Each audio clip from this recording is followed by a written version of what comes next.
GVMC 65వ Vambay colony Garudadri కొండపై వెలిసిన శ్రీ వైకుంఠ వెంకటేశ్వర స్వామి ఆలయంలో శ్రీ వెంకటేశ్వర చారిటబుల్ ట్రస్ట్ వారి ఆర్థిక సహాయంతో ఆలయ ధర్మకర్త మంత్రి మంజుల, ఆలయ చైర్మన్ దొడ్రమన్ ఆధ్వర్యంలో అన్న సంరాధన కార్యక్రమం నిర్వహించారు.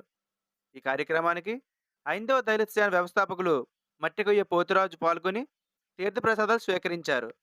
ఈ సందర్భంగా వారు మాట్లాడుతూ, ఉత్తరాంధ్రలోనే ఉత్తర ద్వారంలో వెలిసిన ఆలయం బాంబే కాలనీ వెంకటేశ్వర స్వామి ఆలయమని, స్వయంభుగా వెలిసిన ఆలయంగా ప్రసిద్ధిగాంచిందన్నారు. స్వామివారిని 7 వారాల పాటు నిష్ఠతో పూజ చేస్తే కోరిన కోరికలు తీరుతాయన్నారు. ఆలయ అభివృద్ధిలో ప్రతి ఒక్కరూ పాల్గొని ఆలయ అభివృద్ధికి పాటుపడాలని కోరారు. ఈ కార్యక్రమంలో విజయ్ కుమార్ నాయక్, జీవన్ జ్యోతి, పూడి శాంతి, పప్పల ఆదిలక్ష్మి, గురుసు రామలక్ష్మి, తిప్పల స్వాతి, కుమారి, పద్మ, పెంటకోట రాజు, బి వెంకటేష్, ఉషారాణి మరియు ఆలయ కమిటీ సభ్యులు, భక్తులు అధిక సంఖ్యలో పాల్గొన్నారు. వెంకటేశాయ, ఓం నమో శ్రీనివాసాయ. కలియుగవాసుడు ఈ కలియుగంలో ఈ గరుడాద్రి కొండపై సాక్షాత్తు ఉత్తర ద్వారాన్ని స్వయంభూగా వెలిసినటువంటి స్వామి. మనందరూ అనుకున్నట్టుగా ఇక్కడ వెలిసినటువంటి స్వామి ఆసామాసి కాదు. నేను ఇక్కడ ఉన్నానని ఎన్నో మహిమలతో చాటు చెప్పుకున్నటువంటి వైకుంఠవాసుడు. మరి స్వామివారి లీలలు చాలా అద్భుతంగా కనిపిస్తూ ఉంటాయి. ఇప్పటికే చాలామంది భక్తులు 7 వారాల వ్రతాన్ని మొదలు పెడుతూ శనివారం సాయంకాలం, ఓలీ ఒక్క శనివారం సాయంకాలం సప్త హారతులు ఇవ్వడం జరుగుతుంది. అది విశేషమైన దర్శనం స్వామివారిది.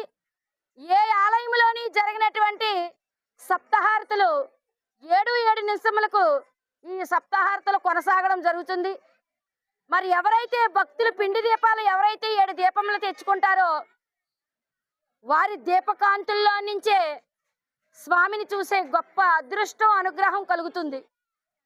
మరి చుట్టుపక్కల ఉన్న పరిసర ప్రాంత ప్రజలు, భక్తులందరూ కూడా ఈ గొప్ప అవకాశాన్ని వినియోగించుకుంటారని కోరుకుంటూ, మరి చూస్తున్నాం ఎంతటి గ్యాస్ లేని డిమాండ్లోని కూడా మా వాసుదేవాయ శ్రీ గరుడాద్రి వైకుంఠ వెంకటేశ్వర స్వామి ఆలయం. గ్యాస్ లేని పరిస్థితిలో చాలా ఆలయాల్లో అన్న సందర్పణ చేయాలంటే చాలా ఇబ్బందులు పడే రోజులు ఇది. ఈవెన్ ఇళ్లలో కూడా గ్యాస్ లేకపోతే ఇబ్బంది పడుతున్నారు. ఇలాంటి సందర్భంలో అసలు ఇలాంటి అన్న సందర్పణ ఎలా చేయాలి అని మొన్న ఆలోచించే టైంలో గ్యాస్ కూడా అవసరమైతే వారి ఇంటిలో గ్యాస్ తీసుకొచ్చి ఇక్కడ వంట చేయడం అది మాకు చాలా సంతోషకరం.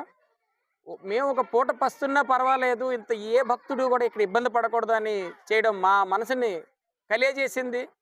వారు ఇంత నిస్వార్థంతో చేస్తుంటే, స్వార్థ బుద్ధితో చాలామంది చాలా రకాలుగా చేస్తున్నారు. ఒక ఆలయం కట్టడం అంటే సామాన్య విషయం కాదు. మీకు చేతనైతే ఆలయాలు కట్టండి, కట్టే వాటికి మీరు సహాయం చేయండి, చేత కాకపోతే ఊరుకోండి. సభాముఖంగా మీడియా మిత్రులు సమక్షంగా చెప్తున్నా ఏంటంటే, ఎవరికి చెప్తున్నా అర్థం అవుతుంది. ఓం నమో వెంకటేశాయ. నా పేరు పోతురాజు. నేను 5వ దళిత సేన ఆంధ్రప్రదేశ్ వ్యవస్థాపక అధ్యక్షుడిని. సో గత కొంతకాలం టైంలో ఈ దేవాలయానికి ఎన్నో ఇబ్బందులు, ఇక్కడ ఈ దేవాలయమే కట్టకూడదని కొంతమంది అక్రమ మత మార్పిడి వ్యక్తులు, అట్లాగే గవర్నమెంట్ వ్యవస్థలో కూడా అక్రమ మత మార్పిడి వ్యక్తులు కూడా చాలామంది దీని మీద ఫైట్ చేయడం జరిగింది. దీని మీద ఒక్క విశాఖపట్నమే కాకుండా విజయవాడ, అట్లాగే ఆంధ్రప్రదేశ్, తెలంగాణలో కూడా చాలామంది హైందవ ధర్మ పోరాట యోధులు అందరూ కూడా దీని మీద పోరాటం చేయడం జరిగింది. అందరూ కూడా ఈ దేవాలయానికి సపోర్టెడ్గా నిలబడడం కూడా జరిగింది. అయితే ఇప్పుడున్న